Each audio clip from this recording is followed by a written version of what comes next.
How's it going, everybody? Welcome to the Podcast Island episode number 5. I'm your host, Tarita Collins, and with me is a special guest.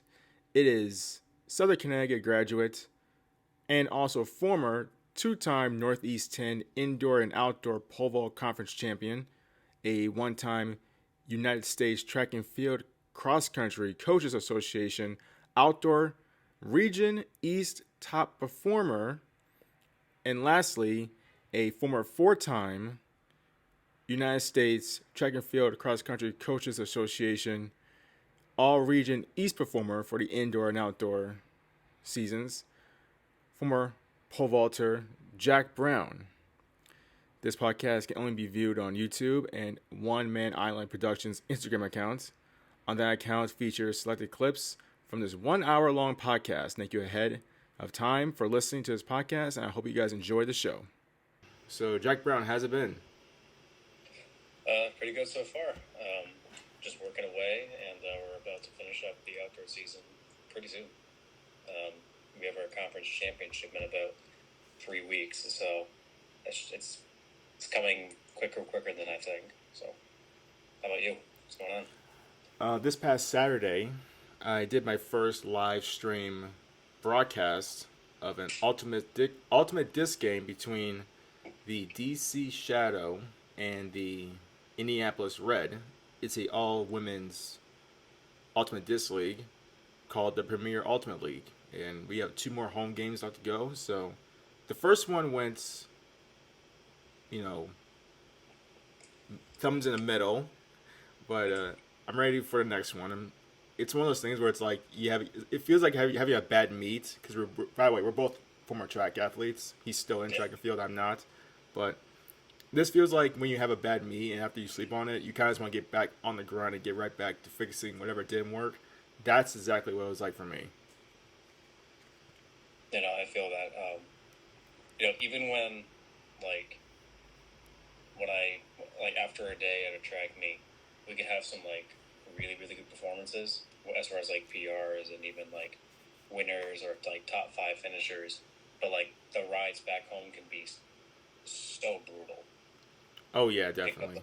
Because all I'm thinking about is oh my goodness, how the heck did we go wrong here? Yeah. Or even though he or she PR'd, it could have been so much better if they done this, that kind of thing. So today's topic is basically our experiences at professional stadiums or our first games. So basically, we're talking about the Major League Baseball, National Football League, National Hockey League, any professional sport, our very first experiences or any of our experiences. And I want to go first because before I graduated college, I'd never went to any professional games because in Connecticut we don't have a professional team. We only have is the Yukon Huskies, or even actually no, we do have a professional team. That's the WNBA. But outside of that, the two or three top sports was baseball, basketball, and football, and we had to either drive to Boston, New York, or Philly to get those kind of games, and they're expensive. So I never really wanted to spend that kind of money, nor want to drive that long just for one game. And nowadays, because of load management, you never even know if the star players are going to play. So my very first experience came during the 2021 Major League Baseball season, Orioles versus Blue Jays. I think this happened June 18th, 2021. They played home in Baltimore against the Blue Jays, and they won 7-1. And I very vividly remembered because I think Cedric Mullins, he's our best. I think he's a third baseman. He's our best player and our best hitter. He hit a home run in the first inning. And I was like, "Holy crap, this is so awesome!" And it was a fun experience. And before I go any further, I just want to say one thing. If you people, I live in Baltimore, so we have 2 professional teams. For the people who are listening, who live in states or cities that have at least 2 teams, one of them has to be absolute trash at sports. Because in my opinion, you had to have one good team, you had to have one bad team, because I personally believe that I'm only going to the game if the tickets are cheap. And who wants to go? Who wants to spend $100 on a team that you know is going to lose? So let's at least cut the price down to 50, maybe 40, and go have a grand old time. Yeah, no, I totally agree with that. You know, for me, for my first professional sport experience, I was 9 years old. When I was visiting my family out in Arizona, and we went to a Diamondbacks game versus Colorado Rockies. I was like 9 years old, I think, and yeah, so I didn't have to worry about like how much ticket cost or anything. I was just happy to go to the game. I went with my uncle and with my grandfather, and and both of them. My grandfather is a massive baseball fanatic, and so is my uncle. But I got a hint of like how much of a big deal these kind of games are, especially if they're doing good that year, just based on like specific prices. I mean, it's extremely common for like baseball. Like if your team is not good, then the ticket prices are like reasonable, maybe like even below $60. But from what I can remember, back in like I think the area of like 2008, 2010, the Diamondbacks were actually doing pretty good in their season. And I remember my uncle came back with a beer and a hot dog, and he goes, "Oh my goodness, these never used to cost this much. Why are they so expensive now?" And I was like, "Well, now that the Diamondbacks were good, you know, attendance is going to be high, so might as well jack everything up." But it's so ironic because even though they had like a pretty solid season, they got smacked by the Rockies that day. Whew. And I was on the foul line at a right field. Actually, no, left field. And I was like 5 rows up from the front row. And I was just screaming my head off at like the foul line guy who would catch foul balls and throw them off into the fans to see if they get a ball. And I was screaming and begging for one, never got one. I have an embarrassing story when it comes to catching a ball. So for those who, I mean, you would know too if you're a right-handed hitter, they're going to throw to the outside a lot of times or throw it inside. But they threw to the ball, I think, on the outside a lot that day. And so whenever a foul ball hit, either went right directly behind him or to my section, which was, okay, if you're looking at it from a broadcast perspective, it's going to the left. So I was on that side. And it's either going directly towards the immediate people closest to the to the home plate, which is netted off, but it's going either there or to the top section of the field of the stadium. And so I'm thinking to myself, man, I should have brought a glove today. That would have been really cool. And so I think Cedric Mullins hit a foul ball. It was going to my section, and I'm looking at it. It's like, oh, it's coming right towards me. I gotta get up and try to catch this thing. And so I misjudged. By the way, I haven't played baseball since I was like 14. So if I was still playing, I probably would have like been brave enough to try to catch it with my bare hands. But that ball was coming straight towards me, going like going. It felt like it was going 100 miles per hour. So I tried catching it, but I was kind of pushed a little bit, and like the ball kind of like just went through my hands a little bit, and the ball went to someone else. I was like, damn it. And people saw that too. Damn it. It'll happen. You'll get another chance. Happens to the best of us. Yeah. But I was like, damn, that was the closest I ever got to catching a baseball that was actually played in a Major League Baseball game. Have you ever like just chirped during a game to like any of the pro players? Oh no, I don't do that. Oh man, I'm actually really guilty of this. Because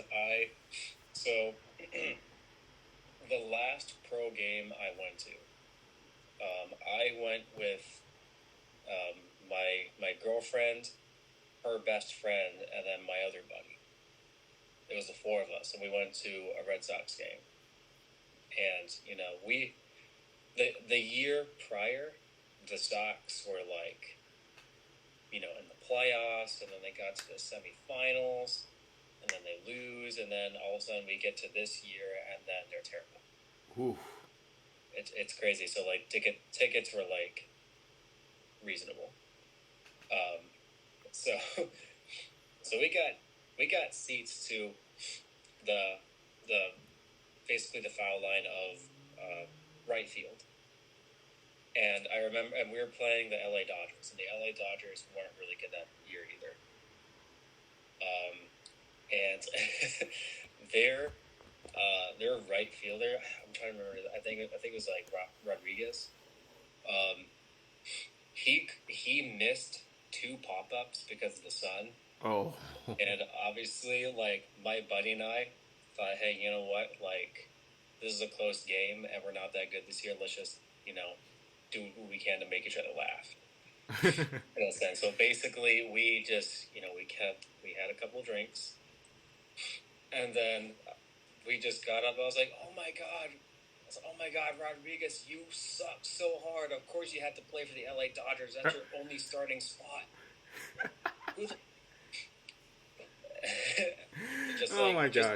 Just really stupid and ridiculous stuff like that.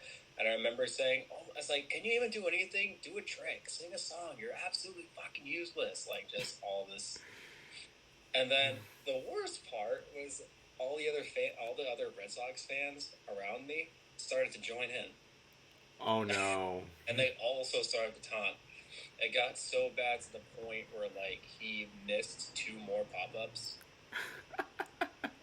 You got into his head. You got into his head. And my buddy and I were looking at each other, we were like, oh, we actually got in his head. We actually might get in serious trouble. So, like, we sat down, just, was the game. And when we left the stadium, I actually did feel, like, really, really horrible. Mm-hmm. Because I'm not for I don't like trash talking. And I don't like... I mean, I only trash talk to my Xbox buddies. That's it. Like, if I'm playing... Like, are you playing, like, Call of Duty or Mario Kart or whatever? Yeah, like, if I'm just playing a game, which is, like, rare. I don't get to play games anymore. But when I do, that's the only time I'll chirp. But, like, when it's, like, a real sports setting... I'm like competing, I don't want to talk to anyone. I just like, I'm the kind of guy who's like, if you show respect to me, I'll show respect to you. Mm-hmm. But that was the only time as a fan where I was just like, you know what, I'm just gonna like really make this guy upset. I don't know why. I just felt like a jerk. Two things. One, I mean, it's not like you're cussing him out or you're like saying any derogatory terms. You mean, if anything, the chants are probably just very, very annoying and humorous at times. Yeah. So I doubt that you probably would have gotten in big trouble. I mean, if you said anything, if you probably given the finger or said anything derogatory, I think you would probably gotten kicked out. But I think just saying that you should sing or do a trick, I don't think that's really anything. I would probably, if I was an athlete, I probably wouldn't gotten mad about that. I probably would have said like, well, at least you're creative. And then I would have said like, hey man, I'm sorry, at least you got drafted to the MLB. It's very hard to get to the MLB knowing that you have to go through developmental, either A, single A, or triple A, all that stuff. It's very hard. Yeah, and I didn't realize how, like, baseball has grown so much to, like, now we have the World Baseball Classic. Yeah. Which is basically the World Cup of baseball. Mm-hmm. And there's, like, so many countries participating in it. And, like, you would think, as an American, the tournament shouldn't be that hard, but we got, like, smacked a couple times. Yeah. I just want to say the second thing I want to bring up is that you mentioned that you only talk trash on Xbox. I immediately thought, the first thing I thought to my head was, man, imagine Jack Brown and his like pole vault crew that he had at Southern. Imagine them in an Xbox chat just talking trash to one another. That must be hilarious. Absolutely. Like I would still talk trash to you even if I was losing by a lot. I was like, hey man, I just put my guys on easy mode. I mean, clearly you wouldn't beat me if I was like actually trying. Just like that kind of shit. And I wasn't doing it just to like, because I was like, upset that I was losing. I was doing it just to like, how upset can I make this person, or how can I annoy this person just so much? But before I continue, because I want to talk about when I went to the Ravens game one time. I remember when I was still living in Neff Hall. I haven't played Madden in like a while, but I remember when my RAs was saying, "Hey, does anyone of you guys want to play me in Madden so you get this beating?" I was like, "All right, I'll play." And I think he was playing as the Patriots, and I was playing as the Cowboys, maybe because I think it was like during the 2017 season they had a great offensive line, so I was like, "Oh, great! I can just bully their defensive line and get away with it." And so I won. I won the game 28-21. All I did was run the ball like 70% of the time, and I just kept scoring. And he just scored very quickly. All I did was just slow the pace down, and I won the game. And he was so upset. You were on the ball because you had like prime Ezekiel Elliott. Yeah, Zeke Elliott, Zach Martin, all those guys, like just big 350-pound linemen. I was like, dude, I'm gonna run this ball for like, I think I threw the ball 12 times because I didn't need to. That's hilarious. Yeah, but I want to talk about when I went to a Ravens game, and this is where I started to realize how insane football fans can get when they're drunk, because this was the same year, 2021. It was the Thanksgiving night game between the Browns and the Ravens. And for those who don't know about the history between the Ravens and Browns, the Ravens that you see today are technically the Browns from like before the Browns went and like suspend operations. Like the Browns went to move to Baltimore, but they couldn't like bring the rights or the naming of the Browns. It stayed in Cleveland, and so the team and the offices and the owners went to Baltimore, renamed themselves as the Ravens, and after 3 years, the Browns came back as an expansion team, but kept the history of the Browns. So that's the history between the Ravens and Browns. And I gotta tell you, going into that stadium for the first time was surreal. Like I'd never been in a stadium that big before. I'd never been seeing athletes that huge before, that close before. It was like insane. I was like, how do you guys just stay that big and just walk around like that? Because like 6'3", 6'4", 250, 280. It's like, dude, how much do you guys eat a day? It's like insane. Probably like 5,000-6,000 calories a day. 4 or 5 meals depending on the position. It's like I was like, you guys are just insane. But I remember when the game started because I was sitting. I think if you look at the broadcast feed, it's on the right side of the field. So I guess the west side of the field. I was sitting on the top row because I wanted cheaper tickets, and I was sitting like right above the tunnel that goes into the stands. So I was right near the exit. If I want to get out, I can get out very quickly. And I remember when the game started, all I heard was like by the way, this was like the first play. Baker Mayfield completed a play action pass like crossing route for like 15 yards, and one fan's like, "What the fuck was that, man?" You know what? I might just get rid of all my season tickets. And I'm like, it's the first play in the first quarter. It's like 14 minutes left to go in the game. I love it when fans like they think they can just predict or determine the season just based off of like one game or one play. Yeah, and then here's what really got really crazy, because Lamar Jackson that day threw 4 picks. He threw 4 interceptions, and I'm literally hearing like the fans behind me saying, "What the fuck is he doing? Like, who is he? Is he blind?" Like I'm hearing all these like curse words, all this stuff, and I'm like, in my way, I know there's kids there too. I'm like, dude, you know you got like there's kids right next to you, man. You gonna keep cussing like that? You're teaching bad habits. Yep. It was just like one thing after another, and like after the game, because I think Mayfield couldn't make a play, whatever. As soon as like the ball hit the ground and there's like 30 seconds left to go, everybody just bolted for the exit, and so I'm in a mosh pit of people going down from like the top of the stadium, trying to get down, and all I hear was, "Man, the Browns ain't going nowhere this season. We got this." And little that they knew, the Ravens and Browns both missed the playoffs that year.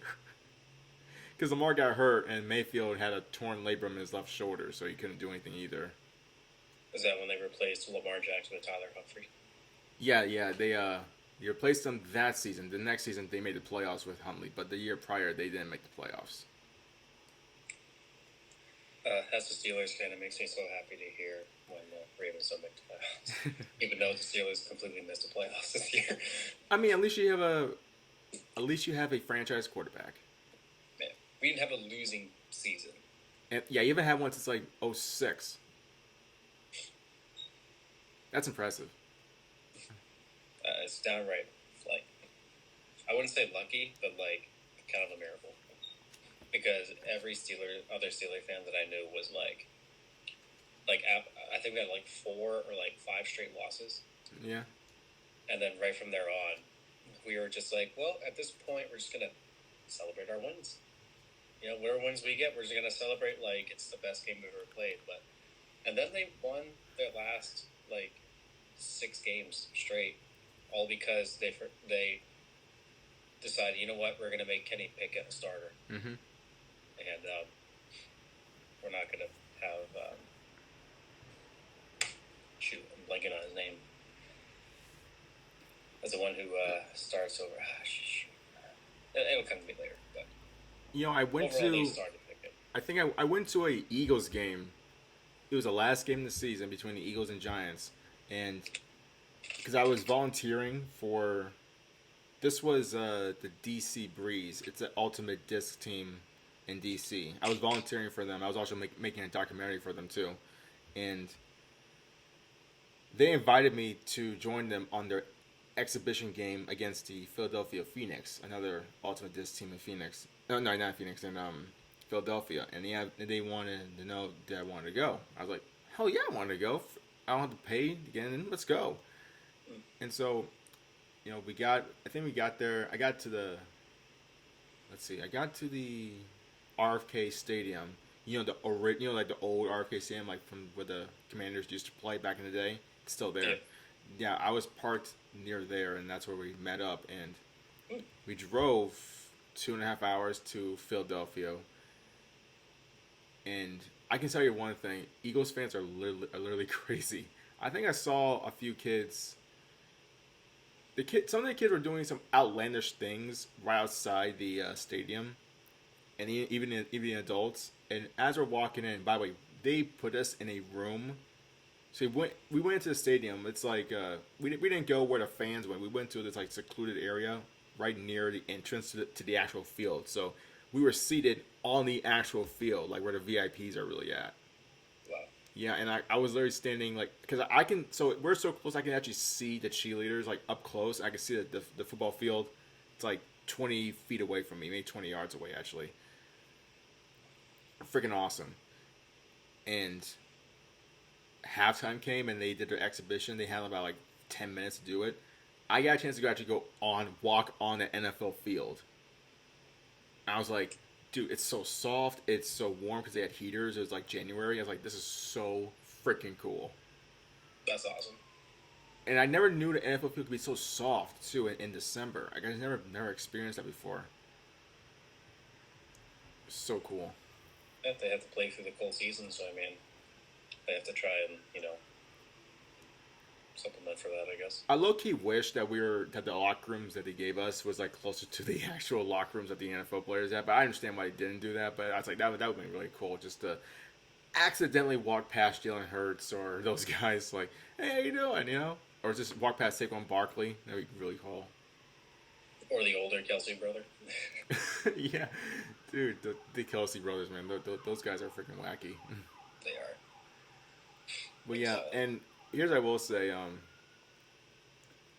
I immediately was expecting Eagles fans to be even crazier than Ravens fans, and they are. Eagles fans are just a different breed. One day, I'll try to experience.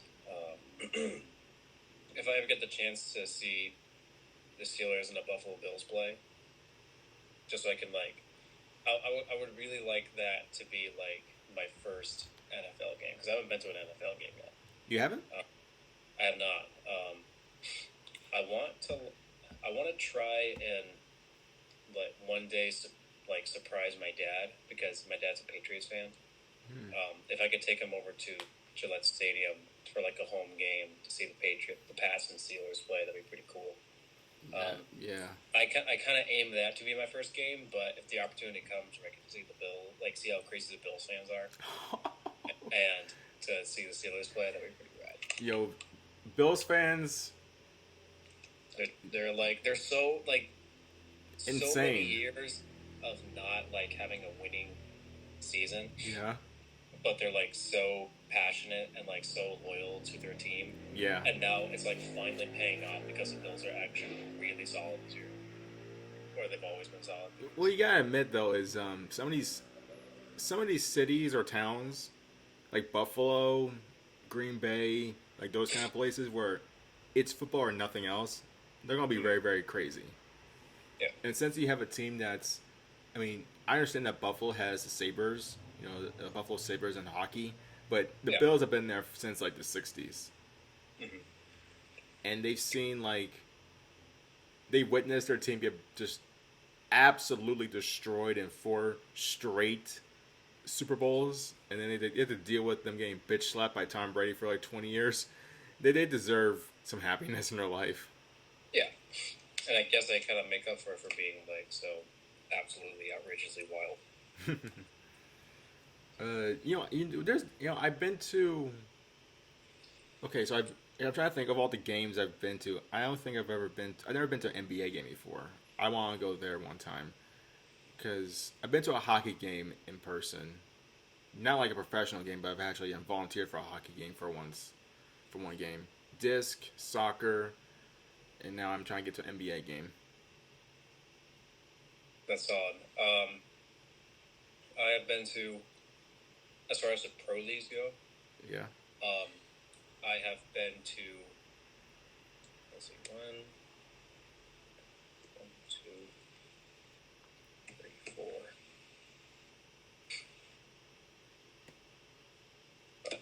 Yeah. So I've been to 4 MLB games, and I've been to 3 professional soccer games. We have a soccer team in Connecticut, or did you go to like a nearby one? What's that? You guys, wait, what soccer team was it? I've been to 2 New England Revolution games. Oh yeah, that's what it was. Yeah. And I've been to 1 international game, United States. Oh. And that's something I wanted to talk about because that was by far the best sporting experience I've ever went through. Really? Yeah. What made it so cool? So, we're winding the clock a little bit.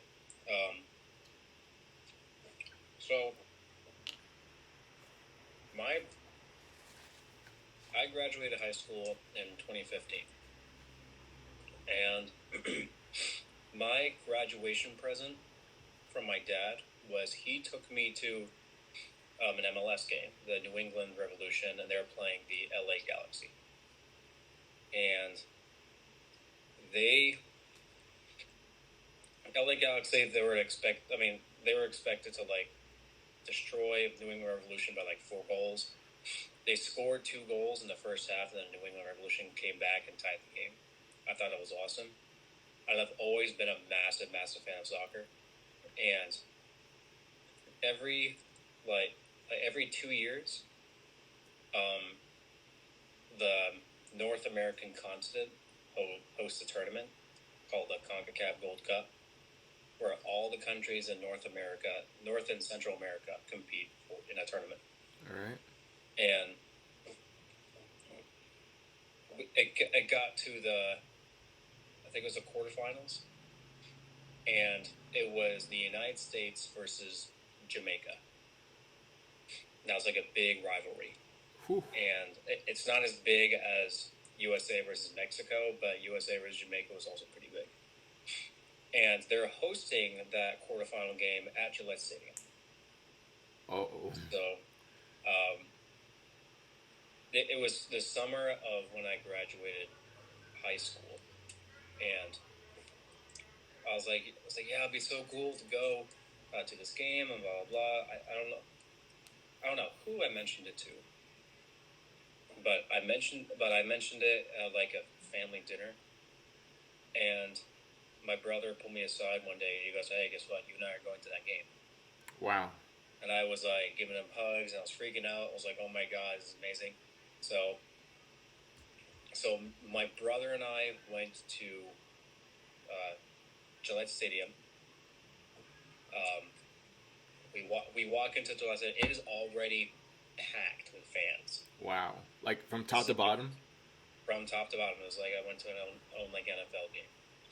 There was a section specifically for like the traveling Jamaican fans, and then on like behind one of the goals are the United States men's fan club, like massive fan. They're called the Outlaws.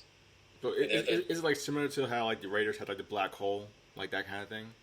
Kind of, yeah. Okay. It's like it's the soccer fans that are in the stands behind one of the goals, and they're the ones with the flags and the drums and okay, leading all the chants in the entire stadium. Now my brother got the tickets at like right on like the second floor. I was just like, or like the second top half of the section. It's like it's lower bowl and section 2 and section 3. So I guess you talk about section 2. Yeah, I think it was like section 2. Yeah, okay. Section 2, and we were right on like the midfield line, so we're like right in the middle of the field, and it's crazy because like when you go to a sporting event where it's not like it's one thing to go to a sporting event where like you're representing your region, right, or representing your town, but when you're representing like your entire country against another country, it's like a whole different ballpark. Oh yeah, definitely. And my brother and I, we got like the United States men's national kits, and we brought like our American flags, and we were just like, being as loud and crazy as we get. I wasn't 21 at the time, but my brother's like, "Hey, you know what? I'm going to be like a real fan, and I'm going to like get, have a couple drinks." But but like the game's going on, and it's like really, really close, and fans are cheering, and I couldn't hear a single thing, and I don't know how loud it is when either the Ravens or the Browns score a touchdown, but when it got to like the last 20 minutes of the game, the USA scores, and then the entire stadium just erupts, and I remember like just all of a sudden I started to feel wet. I'm like, what's going on? Oh, they're throwing beer, are they? And I'm like, have my USA flag up, and I was like, is it raining? I was like, holy shit, it actually started to rain. And I realized I looked up, and all the fans were literally just throwing beer. Throwing their beer cups, getting all excited. So I got beer all over my New Jersey, and I was really, really upset. But at the same time, and like, I was in between, we were in between like these, group of people. They're also USA fans, and like we didn't know them, they didn't know who we are, but they would like grab us and be like, "Yes, let's go!" Like just getting all excited. But the crazy thing is that now the Jamaican fans are now really, really upset. Wow. They're really angry, and then all of a sudden I look around, there are 3 fist fights going on. Oh my gosh! Jamaican fans in the United States and just throwing fists. Security taking their sweet ass time to come down and break up the fight. But I swear I feel like they're a little bit intrigued. Like, I really want to see who wins this fight before they break it up. That's me. That's honestly me. I'll be like, could you guys I want to see who wins. Just before, because right now I'm watching an awesome soccer game, and I'm watching a UFC fight, right, like about relatively close to me. This is awesome. That I was like, you know what? I'm actually kind of curious to see who wins this fight too. And then all of a sudden, like the USA fan had like, I don't know if he was a horrible fighter, but the Jamaican fan just drops him. Just drops him, and then the security is like, all right, he won. I was like, it's one thing if like a fan like drops another one, like completely clocks him and drops, and then he like backs off. He's like, all right, I beat you. I'm walking away. But like that's when security really starts to rush in when he like the Jamaican fan knocks the guy down, and then he gets on top and starts pummeling. Oh, he went extra. Yeah, and then that's when security's like, all right, now I have to really break up this fight. And then what was crazy is that after the Jamaican fan like knocked him down, then the other American buddies who had no involvement with the fight was like, you know what, let's just. Then 3 guys like just pile on top of each other, and then like a massive fight breaks out. Wow. And then I'm remembering this. It's such good times. But my brother completely misses the goal, and he's really like he's really angry, and he goes, "What the hell happened? What happened? What did I miss? What did I miss?" I'm like, "Dude, we scored." And he goes, "What?" And he goes, "Well, I got all this just to miss the one thing we've been waiting for." And I go, "Yeah." And he looks at me and goes, "Oh." Watch it back on YouTube. Oh yeah, like I have to pull it up, but it's, and then all of a sudden I look over to my right, and then I see like a United States fan just kind of, like staring at somebody, and I kind of look over in this direction, and there's a Jamaican fan looking right back at him, and then the American fan kind of just looks over and goes, and then starts charging. Oh no. Points at him, and then the Jamaican fan is like, "Come on, let's go." And then they start fighting, and then before you know it, like, I was so entertained by like how the fans were reacting. I look up and the game's over. Wow. So I experienced a United States game that was awesome. It was a quarterfinal, so whoever won that game was going to the semifinals of the tournament. At Gillette Stadium. So I went to Gillette Stadium 4 times. Wow. None of them were for the football game. The last time I went to Gillette Stadium was for a concert, and then the last 3 times were for professional soccer games. That must be awesome. It's crazy because like I keep telling myself, at least one time I'm gonna come back here and it has to be a football game. Right. Because this is what the stadium is built for. And then the game's over, and then all of a sudden, my brother finishes his drink, and he's like, "Dude, we have to get out of here." And I was like, "All right, fine." And then he was like, really, really trying to rush out. Oh, like, yeah. We have to go. Yeah, beat traffic, right.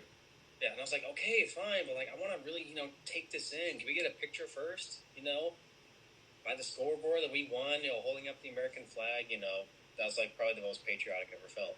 And then he's like, all right, fine, quick. And then we get to the stadium, and it took us, like, to get at like a regular speed, like probably,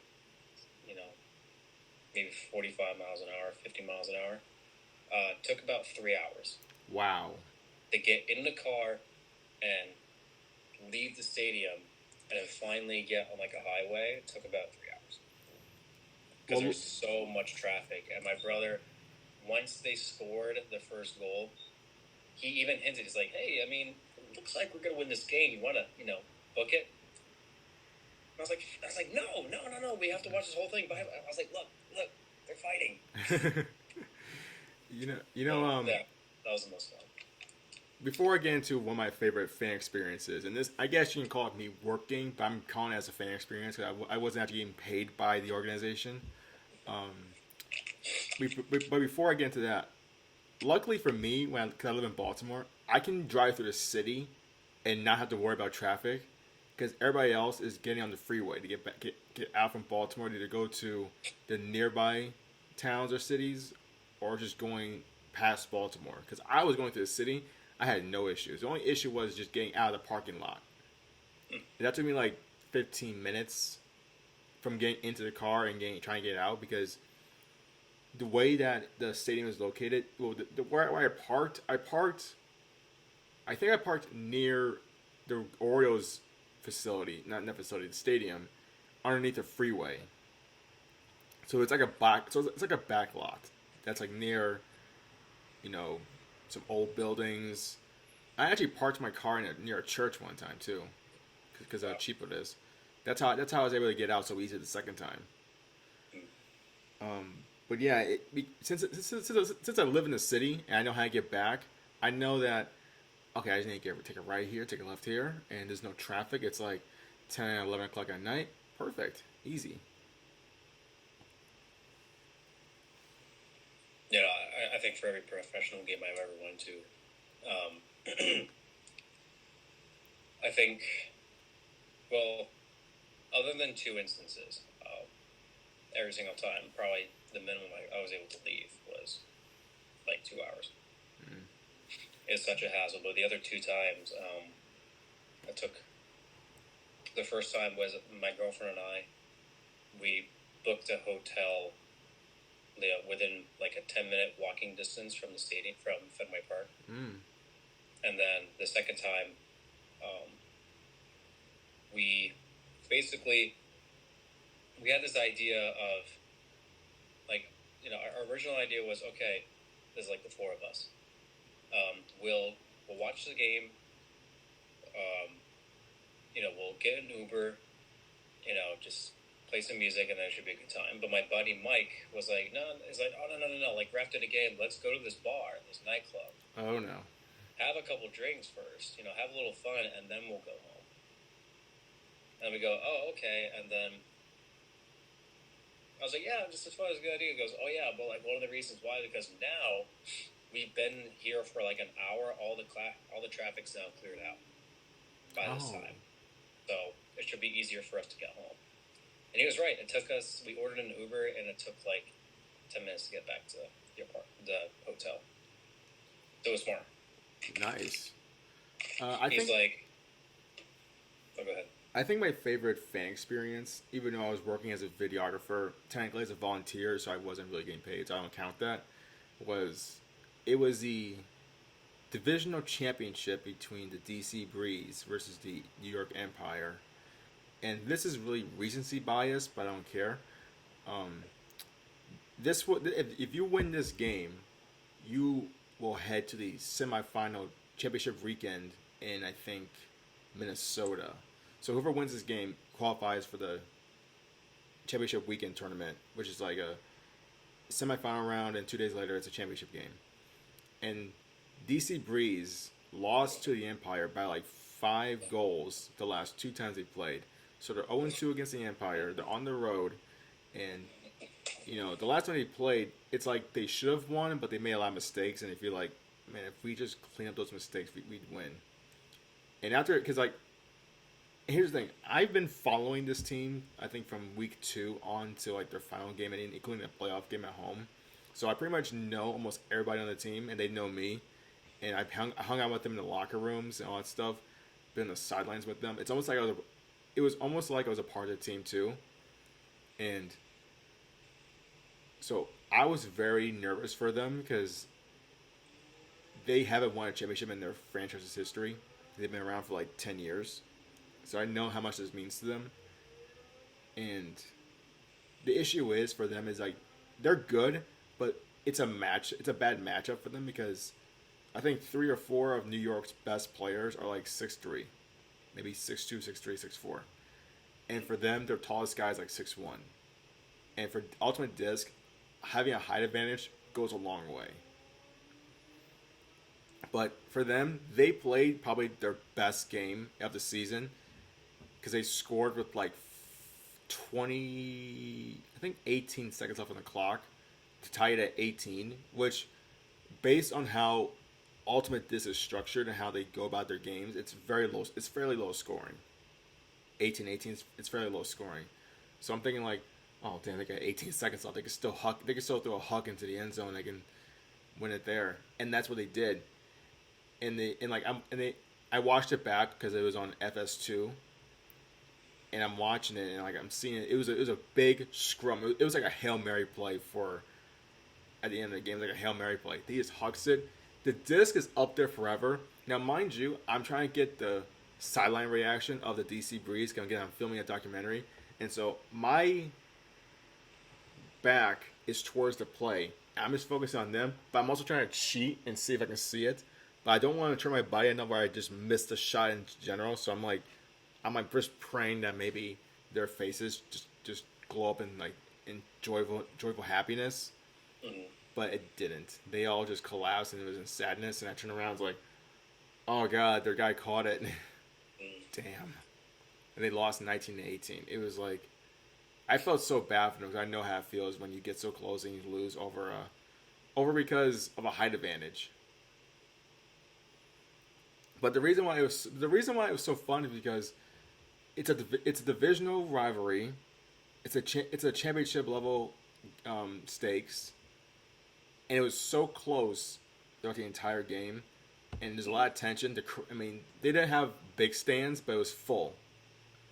I think for us Breeze games we get like 500 people paid, and Wow. in the stands, and there's like another 100.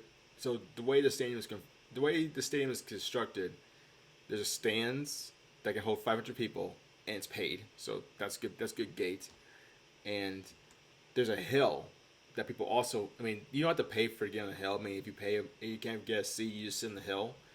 So that's packed. Also, you can get like 50 people there. So close to 600 people get to fill up the stadium. That isn't that big, but it looks really good on TV. Yeah. And I was like, this is really cool. This is really awesome.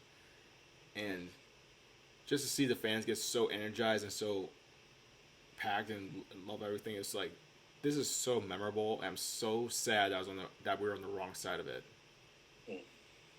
But yeah, you know, funny, I always look back on my documentaries. I have it on YouTube. I still look back on it as like, man, if only I knew more about how to use a camera, because there's still things I'm still learning. It could have been a lot better, but I'm so proud of how it came out. I'm so glad I was able to film everything. Yeah. No, that's solid. And also, like, I would much rather lose by like a really, really close game than I would Oh yeah, like definitely. complete blowout. You know, like I mean, that's what makes that sport and any sport like you know fan driven entertaining because of how close it was, and especially if it's a rivalry too. Yeah. So we're approaching 45 minutes. I'm gonna wrap it up here. Any closing things you want to say for being a fan and attending a professional game? Yeah, I would, you know, if for the listeners, it doesn't matter like what sport it is. Um, whether if you're not a baseball fan, if you're not a basketball fan, if you're not a football fan, just going to a professional game of any sport in any league, you know, they make it fun for everybody. Oh yeah, definitely. So like even if you don't really like the sport, if you don't really support the team, just being in that atmosphere and just seeing all like the hardcore fans who really go at it and like really show that passion is still an extremely fun experience. You know, and even if your team loses, um, you know, always find an opportunity to go back more. It took me, what was it now? One, two, yeah, like three attempts for me to attend like a winning Red Sox game. Oh, The first two times, the Red Sox got smacked, and finally, the last time I went, we finally won a game. I think for And me, because there's a lot of people who do watch sport. Oh no, sorry, who don't watch sports. So the casual fans, and they see how crazy we can get about professional games, or sometimes people see how crazy NFL players, not NFL players, but I guess professional athletes get about their money or how much this cares means about them. You have to go to a game and just watch them compete, because you see these athletes, whether it's track and field, you see how the way they're built, um, the way they warm up, or just the way they train. You can tell how much this means to them, and just see them compete for, I guess, in track and field for a 40-second race, depending if it's a 400, or a pole vault for at least 3 attempts minimum, depending if you clear the height or not. Jumps too. You just never know. You just don't understand. Like, we train. Because I said this in a podcast about Angel Reese versus Kaden Clark and how competitive they can get with each other. That's the reason. That's the reason why there's a taunt about John Cena's taunt, all that stuff. I was like, these athletes, let alone professional athletes, they're training all throughout the summer, and then you have preseason training, which can be more intense than off season training, and then you have in season training, which is even more intense, and then you have to get to the playoffs or the postseason or what, however your sport deems after regular season play. The intensity, the desire, and knowing how much money is at stake. I mean, there's a lot of pressure, and sometimes that's the reason why us fans go crazy, because we see how much it matters to them, and for us, we're on their side. Mm-hmm. Yeah, definitely. But I have one question for you, though. What's that? What's a pro sporting game or pro sporting thing you haven't been to, but you're gonna try your best to go to before you die? I want to say NBA, but then again, the NBA in a regular season doesn't really matter to them. So, unless it's like a certain game that matters to them, but then again, like NBA games, Washington Wizards are not that good, so I'm not gonna get a lot of good quality play. I want to say maybe a soccer game because I know how passionate those fans can get. I think you talk about a game in general. I talk about a sport. Either one. Okay. I want to see one day because I did not get a chance to see this when it happened the year I did go to the Ravens game, Patrick Mahomes game. Because the year that I did go see the Ravens play, they played the Chiefs in week 2. I didn't go to that game.